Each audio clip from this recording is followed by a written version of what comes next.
Salam sehat, salam kuat, luar biasa. Allahu Akbar. Apa kabarnya anak-anak semua? Ibu berharap kalian dalam keadaan yang baik dan sehat. Tentunya siap untuk belajar bersama lagi. Alhamdulillah, hari ini kita akan belajar bersama untuk pelajaran tematik kelas 4. Tema 4, berbagai pekerjaan. Subtema 3, pekerjaan orang tuaku. Pembelajaran ke-1. Untuk muatan pelajarannya adalah bahasa Indonesia, IPA, dan IPS. Materi yang akan kita pelajari mencakup 1. Unsur-unsur intrinsik cerita. 2. Jenis-jenis pekerjaan. 3. Pelestarian sumber daya alam. 4. Perbedaan alat yang digunakan untuk bekerja di masa lalu dan masa sekarang. Adapun tujuan pembelajaran pada pertemuan kali ini yaitu 1. Melalui kegiatan menonton film dongeng, diharapkan peserta didik mampu mengidentifikasi unsur-unsur intrinsik cerita dengan tepat. 2. Melalui kegiatan menonton film dongeng, diharapkan peserta didik mampu mengungkapkan amanat dari cerita dengan percaya diri. 3. Dengan kegiatan tanya jawab, diharapkan peserta didik dapat menyebutkan sumber daya alam yang ada di lingkungan dengan benar. Keempat, melalui kegiatan pengamatan terhadap video yang ditayangkan, diharapkan siswa mampu mengelompokkan kegiatan upaya pelestarian lingkungan dengan teliti. 5. Dengan kegiatan wawancara, diharapkan peserta didik dapat mengidentifikasi jenis-jenis pekerjaan dengan benar. 6. Dengan kegiatan diskusi kelompok, diharapkan peserta didik dapat menganalisa perbedaan alat yang digunakan untuk bekerja di masa lalu dan sekarang dengan tepat. Melalui kegiatan diskusi kelompok, diharapkan peserta didik dapat mengkomunikasikan hasil identifikasi hubungan kegiatan ekonomi dan kesejahteraan masyarakat secara sistematis. Baiklah anak-anak, marilah kita mulai pelajaran kali ini dengan materi yang pertama, yaitu unsur-unsur intrinsik dalam dongeng. Dongeng adalah cerita khayalan atau cerita yang tidak benar-benar terjadi. Dongeng biasanya bersifat menghibur dan mengandung nilai pendidikan.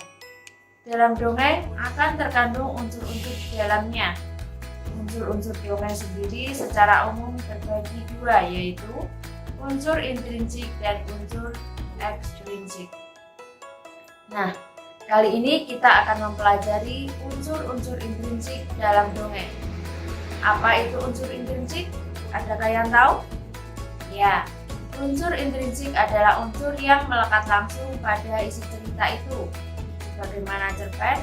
Unsur intrinsik meliputi judul, tokoh, sifat tokoh, tempat, alur cerita, dan pesan moral. Judul merupakan nama dari cerita. Tokoh merupakan pemeran pada sebuah cerita rakyat. Sifat tokoh adalah sifat yang dimiliki oleh tokoh dalam cerita. Tempat adalah informasi mengenai lokasi di mana cerita rakyat itu berlangsung. Alur cerita adalah rangkaian peristiwa yang terjadi dari awal cerita hingga akhir cerita. Pesan moral merupakan nilai-nilai yang terkandung di dalam cerita dan ingin disampaikan agar pembaca mendapatkan pelajaran dari cerita tersebut. Untuk lebih memahami tentang materi ini, marilah kita simak sebuah dongeng terlebih dahulu.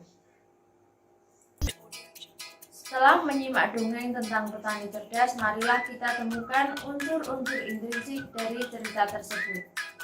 Yang pertama, judul. Ada yang tahu apa judul cerita tadi? Ya, judul cerita tadi adalah Petani Cerdas. Yang kedua, tokoh. Siapakah tokoh yang ada dalam cerita? Ya, tepat sekali, petani cerdas. Bagaimana sifat tokoh petani? Ada yang tahu? Benar, sifatnya adalah cerdas. Tempat terjadinya di mana? Tempat terjadinya berada di sebuah desa. Bagaimana awal ceritanya? Awal ceritakan uang emas. Dan akhir dari cerita, petani memanfaatkan uang emas itu dengan bijak. Pesan moral apakah yang terkandung dalam cerita tersebut? Kita harus menjadi orang yang bijaksana, jangan suka berbohong, dan masih banyak lagi. Masih dari cerita.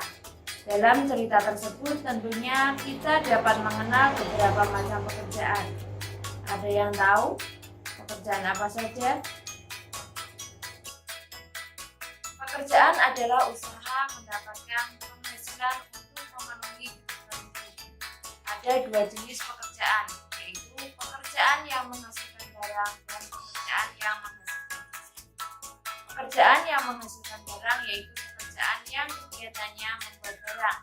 Sedangkan untuk yang menghasilkan jasa yaitu pekerjaan yang hasil kerjanya dapat dirasakan oleh konsumen. Apa contoh pekerjaan yang menghasilkan barang? Pekerjaan yang menghasilkan barang contohnya adalah tukang kayu, tani, koki, dan beternak. Contoh pekerjaan yang menghasilkan jasa adalah tukang potong rambut, polisi, dokter, dan guru. Adakah yang tahu jenis pekerjaan apa yang ada dalam cerita? Ya, dalam cerita tadi kita menemukan beberapa pekerjaan, yaitu ada petani, prajurit, ibu rumah tangga, dan pedagang. Dayu mempunyai teman yang bernama Beno. Pekerjaan ayahnya adalah pengrajin kayu. Begini cerita Beno. Pekerjaan ayahku adalah pengrajin kayu. Ayahku membuat meja dan kursi. Untuk menghasilkan kursi, awalnya ayahku membeli kayu. Contohnya, membentuk menjadi kursi, menghaluskan, lalu mengecatnya.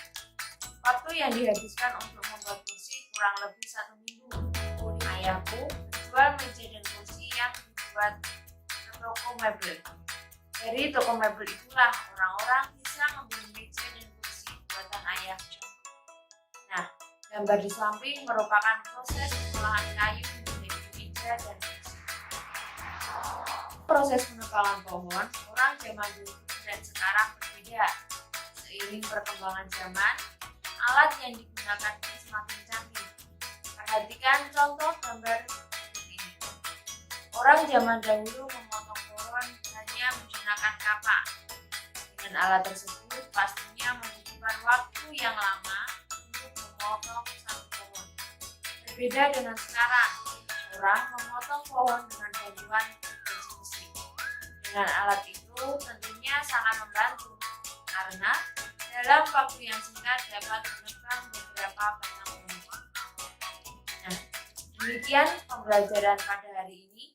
Mudah-mudahan kita masih diberi kesempatan untuk bertemu lagi di materi berikutnya. Jangan lupa, salam semangat, salam sehat, salam kuat, luar biasa, Allahu Akbar. Wassalamualaikum warahmatullahi wabarakatuh.